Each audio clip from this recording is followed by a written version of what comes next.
L'honneur m'est offert de vous faire un topo sur l'utilisation pratique d'un médicament essentiel pour la vie qu'on vous a présenté, qui est l'oxygène. D'accord? Donc je vais utiliser en fait 3 présentations. Donc on va aller directement à l'essentiel parce que trop de charabia tue l'essentiel. Donc en gros c'est quoi? On l'a dit, hein, sans le sang on ne peut pas vivre, c'est pour ça le choc hémorragique tue.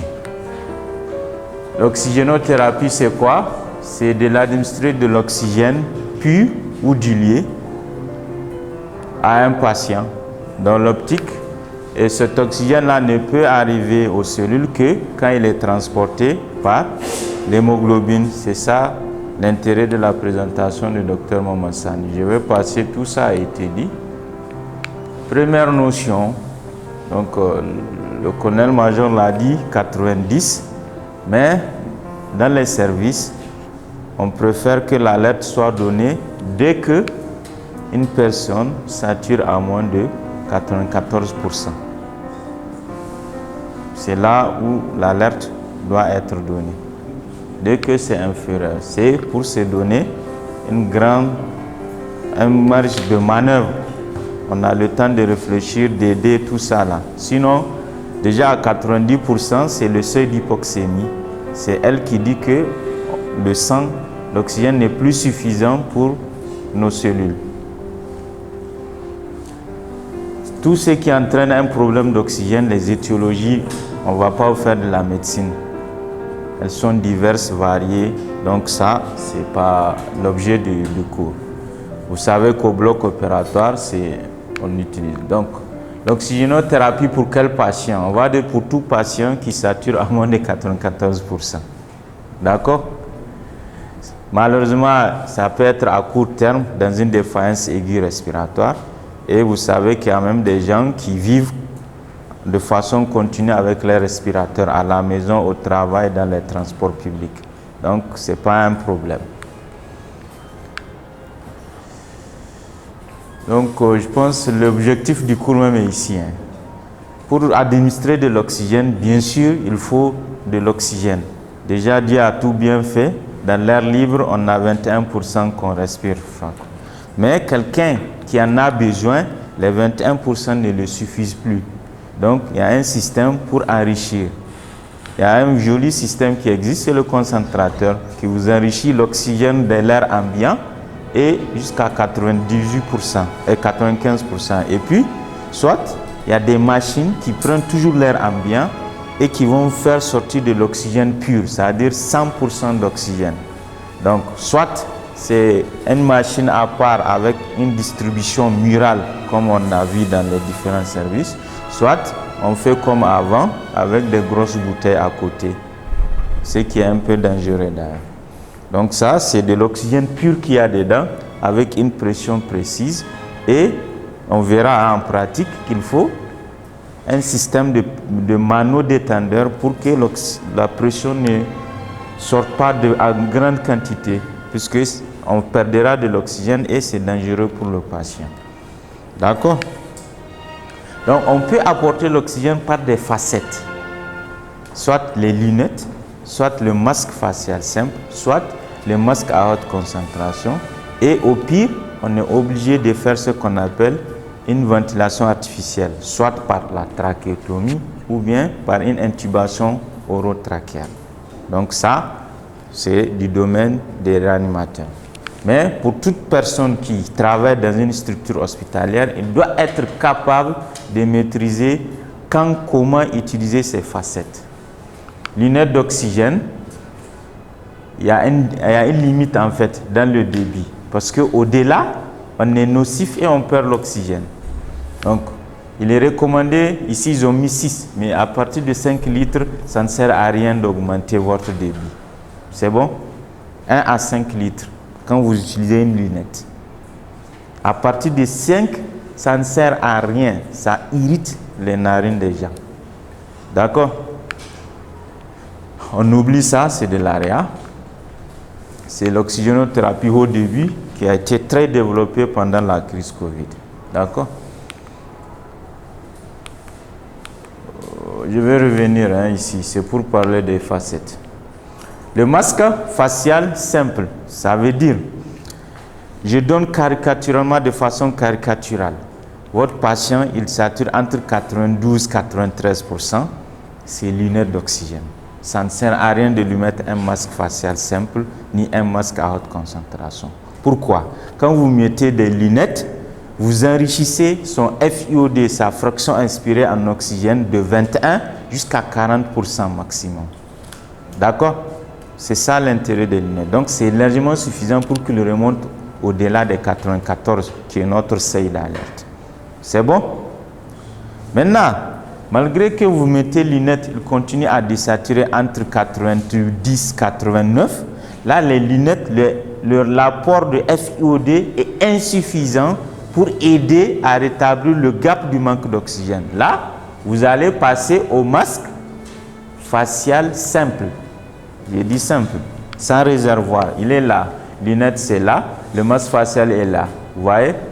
Il est différent du masque à haute concentration où il y a un réservoir. Et c'est ça qui fait toute la différence.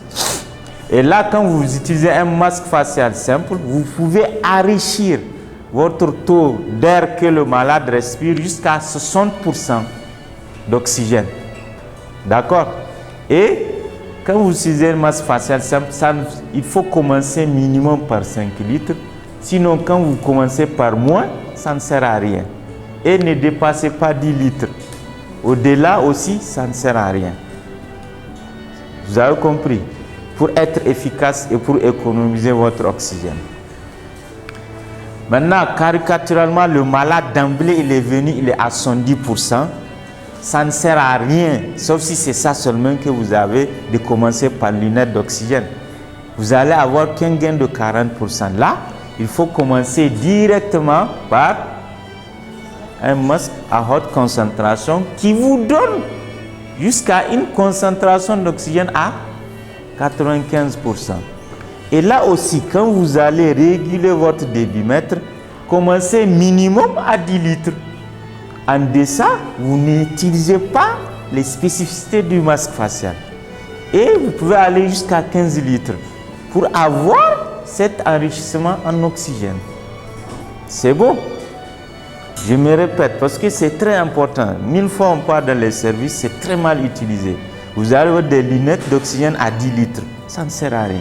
Des masques faciales où on met 4 litres. Ça ne sert à rien. Des masques à haute concentration où vous trouvez 6 litres. Ça ne sert à rien. Vous voyez? Donc vous diminuez l'efficacité juste par des petits réglages de rien du tout. Lunettes d'oxygène caricaturale, il vient 92-93. Mettez votre lunette, commencez de 1 jusqu'à 5 litres. Masque facial simple, caricaturalement, il est à 89-88. Mettez masque facial d'emblée. Et vous commencez de 5 à 10. Et maintenant, s'il est venu, il ne parle pas, il est gêné, tous les signes, si c'est d'emblée masque à haute concentration. Ça ne sert à rien de mettre lunettes, ça ne va pas l'aider. Et là, au minimum de 10 à 15 litres. C'est bon? Voilà, je pense que c'est fini. J'ai dit les sources d'oxygène.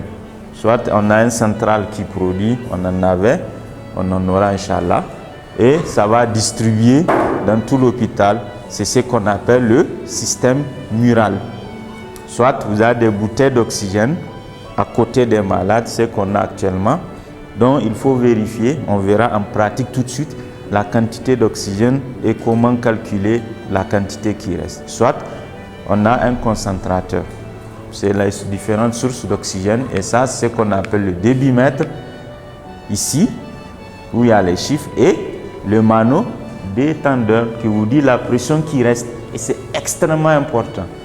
On perd beaucoup de malades parce qu'on ne regarde pas la quantité d'oxygène qui reste. On tourne le dos, il n'a plus d'oxygène, il est décédé. C'est bon? Donc c'est ce que je dis. C'est bon. Toujours quand vous faites un traitement, il faut surveiller l'efficacité. Dans notre contexte, on reste en médecine clinique. Je vous donne une astuce. Tout patient qui vous parle normalement, sachez qu'il respire bien. C'est clair. C'est fini. C'est bon? Tout celui vous dites, monsieur, ça va, il vous dit ça va, ou vous insulte parce que vous ne l'avez pas bien pris en charge. Soyez content. Votre travail est assuré. C'est bon? La clinique, donc, polypnée. Et puis, on a un monitorage extrêmement intéressant qu'on a, le saturomètre, qui vous donne votre évolution. Donc, il faut surveiller l'efficacité d'un traitement qu'on donne. Ça ne sert à rien d'administrer quelque chose si on ne sait pas qu'on est efficace ou pas. C'est bon? Parce que, pourquoi j'ai dit, s'il s'améliore sous masque à haute concentration pendant un bon bout de temps, il faut penser à faire ce qu'on appelle une désescalade. Ah oui, il faut bien arrêter l'apport. C'est un apport, c'est pas, il ne doit pas être dépendant. Et là, c'est votre surveillance clinique et puis avec les instruments, le monitorage par le satellite qui vous aidera. Donc, vous pouvez passer de haute concentration, vous essayez à masse faciale simple, si ça va, et puis lunettes, et puis jusqu'à l'arrêt, ce qu'on appelle sévrage. C'est bon? Voilà, je pense que c'est bon ici. Concentrateur d'oxygène. En gros, on a dit l'hypoxémie, c'est fréquent. On ne peut pas faire une demi-heure ou une heure, on n'a pas une détresse respiratoire aux urgences. C'est impossible. Donc c'est fréquent, c'est là. C'est un appareil efficace, le concentrateur, et fiable, et très utile dans nos pays en voie de développement. OK? Première notion, c'est qu'il peut enrichir de l'air ambiant qui va rentrer par derrière et de l'air qui va ressortir pour le patient. Il peut enrichir de 21 jusqu'à 95%. Vous voyez que c'est hyper intéressant comme outil. Et je dis, le concentrateur... Oui, il faut me l'amener ici. Le concentrateur, pour marcher, n'a besoin que d'une source d'électricité. Tout le reste, ce n'est pas un problème. Est-ce qu'il ne faut pas... Il faut le monter ici. Ah oui. Tu dois masquer. Mais ici. Bon, il est là-bas, il n'y a pas de souci. Voilà. Donc, ça, comment est-ce qu'il fonctionne un concentrateur? Juste parce que je suis sûr que vous ne comprenez pas le mécanisme qui fait que de l'air normal rentre et puis de l'oxygène pur sort. En fait, ils ont mis des systèmes de... C'est un mécanisme chimique qu'on appelle absorption ici. Ce n'est pas une erreur, ce n'est pas absorption qu'on veut écrire, c'est vraiment ça. C'est un mécanisme chimique qu'on appelle absorption. Donc quand l'air rentre, c'est pour ça que le concentrateur d'office, il doit toujours être minimum à 30 cm d'un obstacle. Parce que quand vous l'allumez, il faut me l'approcher. Attends. Désolé, hein, tu as fait du sport. Donc ici, il faut qu'il voie. Quand vous allumez le concentrateur, donc, vous voyez ça là, il va aspirer l'oxygène et l'air ambiant pour entrer à l'intérieur de la machine. C'est pour ça, minimum toujours 30 cm d'un obstacle, mur, rideau, frigo, je ne sais pas. Sinon, il ne peut pas aspirer l'air. Déjà, première notion. Donc, quand l'air rentre dans ce concentrateur, voici le mécanisme qui se passe. Donc, c'est comme si on a coupé. L'air va rentrer, donc, ici, parfois vous voyez des trucs circulaires latéralement. C'est la même chose, c'est le même mécanisme. Donc, quand il rentre, il y a un système de compression pour que l'air soit comprimé dans un circuit. OK? Quand il est comprimé, il passe par un système de vannes. Et c'est là où ils ont mis ce qu'on appelle un matériel qu'on appelle la zéolite. D'accord, vous savez, l'air normal, c'est 21% d'oxygène, 79% de monoxyde d'azote. Maintenant, le zéolite là va fixer les 79% de monoxyde d'azote. D'accord? Et maintenant, la partie d'air qui reste, qui n'est riche qu'en oxygène, va encore entrer dans un circuit comprimé Donc le monoxyde d'azote, en fait, elle est absorbée ici. C'est ça l'absorption. Et vous allez avoir un réservoir qui va garder un peu l'oxygène pur. Et puis, quand vous ouvrez votre débitmètre, vous avez de l'oxygène pur qui sort.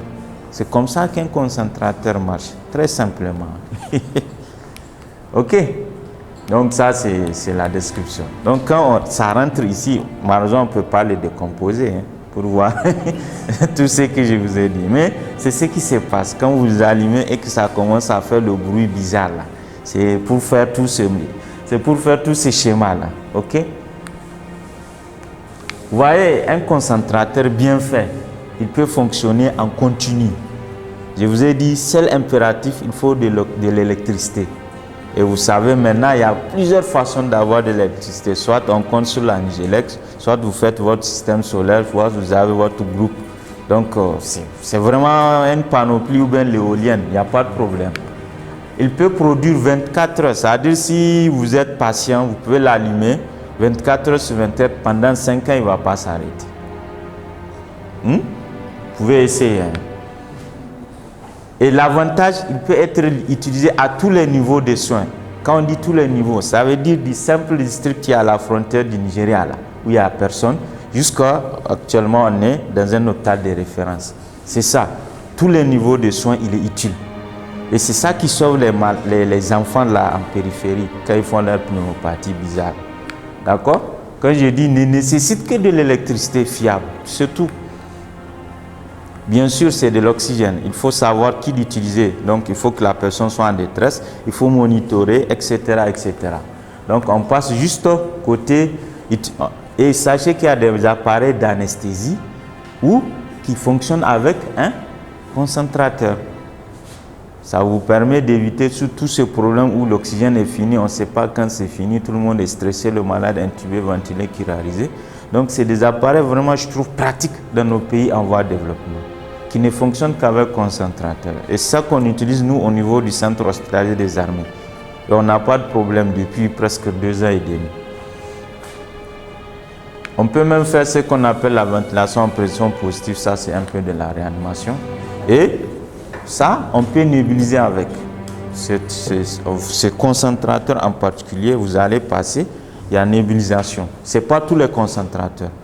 Et on peut même nébuliser. Vous comprenez que quand tu es dans un district où il n'y a rien, avec des enfants en crise d'asthme, etc., avec ton concentrateur, vous allez voir, hein, tu peux non seulement oxygéner un patient et nébuliser un autre patient. Vous voyez, c'est très pratique. Juste, il faut savoir bien l'utiliser. C'est quoi savoir bien l'utiliser? Je vous ai dit les mesures de sécurité. Et puis, comment on appelle ça? La maintenance. Vous voyez, là, c'est ça qui est important. Voilà, il faut déjà être sûr que votre concentrateur... Parce que quand vous l'allumez, il y a un système de jeu de couleurs. C'est très important. Il faut que ça soit vert. Vert, ça veut dire que l'oxygène qui sort est réellement de l'oxygène enrichi à 95%. Quand vous voyez du jaune ou du rouge, c'est que vous risquez de ne pas donner de l'oxygène. Il doit y avoir un problème dans le circuit. Donc, ne soyez pas surpris que votre patient ne s'améliore pas. Ça veut dire qu'il ne reçoit pas de l'oxygène pur. D'accord? Donc, il y a aussi le système de pression, ce qu'on appelle le test de barbotage. Quand tu allumes ton concentrateur, tu mets des lunettes d'oxygène et tu mets dans un petit bocal d'eau. Tu vois le bullage qui sort. Si c'est important, c'est bon. Ton concentrateur marche bien. Si vous voyez un peu de bullage où il n'y en a même pas, c'est que vous n'êtes pas... Il y a un souci. Soit vous-même vous voyez là où ça pose problème, ou bien vous appelez le biomédical. D'accord? On va faire ça tout de suite en pratique. Il y a le nettoyage régulier, ce qu'on appelle le pré-filtre. D'accord? Ça là, ça s'enlève. Vous voyez, c'est déjà sale. OK? Vous voyez, ça n'a rien d'important, mais il est très important ici. Parce que c'est de l'air, surtout dans nos pays, il y a la poussière partout.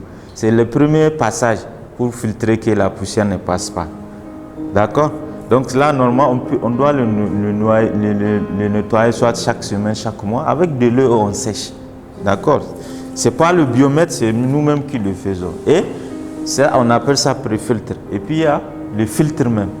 Normalement, il vient avec son sa réserve de filtres. Donc ça aussi, peut-être annuellement, on est censé le changer, le filtre. Et ça, c'est le pré-filtre. D'accord? Donc tout ça, il faut savoir ça. C'est ce qu'on a montré. Donc selon le type d'appareil, il y a une différence des filtres, quoi. C'est bon, hein, je pense que c'est bon pour le concentrateur. Donc, tout ce temps que nous sommes, on peut être appelé à utiliser une bouteille d'oxygène, soit sur place, soit surtout pour le transport d'un patient d'un point A à un point B. Donc, il est recommandé chaque fois qu'on doit prendre un patient sous oxygène avec une bouteille d'oxygène, de calculer l'autonomie de sa bouteille d'oxygène. C'est médico-légal. Parce qu'il est interdit qu'en plein chemin, on dise que l'oxygène est fini, même si ça nous arrive souvent. D'accord? Donc, l'autonomie se calcule par comment? Donc, chaque bouteille d'oxygène, d'accord? Dès que vous ouvrez ici, bon là c'est ouvert. Dès que vous ouvrez, donc ça suppose qu'il faut que la bouteille soit bien équipée. C'est ça qu'on appelle mano détendeur. Ok? Donc la bouteille, toute bouteille doit avoir son mano détendeur. Parce que dès que tu l'ouvres, l'aiguille la bouge. L'aiguille du mano détendeur bouge. Maintenant, là où ça s'arrête, vous notez le chiffre. Ici, on est à 170, presque 200. On va prendre 200. Ok? Donc, le chiffre qui s'affiche, vous notez ça. C'est ça la pression en fait. Ici. C'est la première pression. Donc, il est à 170 et généralement, c'est en bas. Donc, l'unité importe peu. Si vous ouvrez, l'aiguille s'arrête à 100, vous mettez 100. Si vous ouvrez, l'aiguille s'arrête à 50, vous mettez 50. C'est bon? Multiplié par le volume. Généralement, c'est écrit sur la bouteille en fait. D'accord? Je pense ici c'est 12. Hein? Je vois 12. Non, le volume. Hein? C'est 12 litres. Hein? C'est écrit. C'est écrit sur la bouteille. C'est pas, vous n'inventez pas. Il faut juste lire. Donc ici c'est écrit 12. Donc on a 150. D'accord? Fois 12. Maintenant, vous avez mis soit lunettes, soit masque facial ou masque à haute concentration. Supposons que vous avez mis masque facial simple. Je vous ai dit, on commence par quel débit? Ah, 5 et le maximum? Donc, supposons que vous avez mis 6 litres pour avoir l'objectif de saturation. Je vous ai dit, c'est combien? 94 minimum. Donc, ça veut dire le malade est avec vous. Vous avez mis 6 litres, ça vous a permis d'avoir un objectif de 94. Donc on a dit on a 150, n'est-ce pas? Fois 12, calculez. Le débit c'est 6 litres par minute, c'est ça le 6 là, le débit. Donc 150 fois 12 sur, ça vous donne combien? 300. Et le résultat là, ça veut dire 300 minutes. Ça veut dire que vous avez 300 minutes d'autonomie. Si vous restez au début de 6, hein, maintenant, ils disent pour la sécurité, ça veut dire pour ne pas être surpris, vous enlevez 10% dans 300. Ça fait combien? 30 co. Donc, votre autonomie, c'est 270 minutes. Vous divisez par 60, vous aurez ça en heure. N'est-ce pas? Donc, c'est ça votre autonomie. Là, par exemple, si c'est pour aller du service de gastro à la radio, sauf si la radio fait un mauvais passe, vous avez tout le temps pour faire votre radio. Maintenant, 270 minutes, si c'est pour aller de Tawa à Niamey, vous savez bien, par voie terrestre, vous savez bien que c'est impossible. Ou bien même d'Osso à Niamey, c'est limite. Dans ce cas, vous allez exiger une deuxième ou une troisième bouteille. Vous refaites vos calculs en fait. Oui, avant de bouger.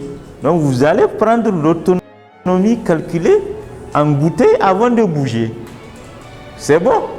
C'est ça que je voulais vous montrer. Calcul de l'autonomie d'une bouteille d'oxygène. Il ne faut jamais bouger un transport d'un patient sans calculer ça. Sinon, vous allez avoir énormément de surprises. Vous n'allez rien comprendre le malade de Saturne en pleine route. Vous ne pouvez plus pas revenir, vous ne pouvez pas continuer. Vous êtes comme dans drap, comme disent les Ivoiriens. Voilà un peu ce que je voulais dire. S'il y a des questions, on est là. On espère aussi avoir les réponses.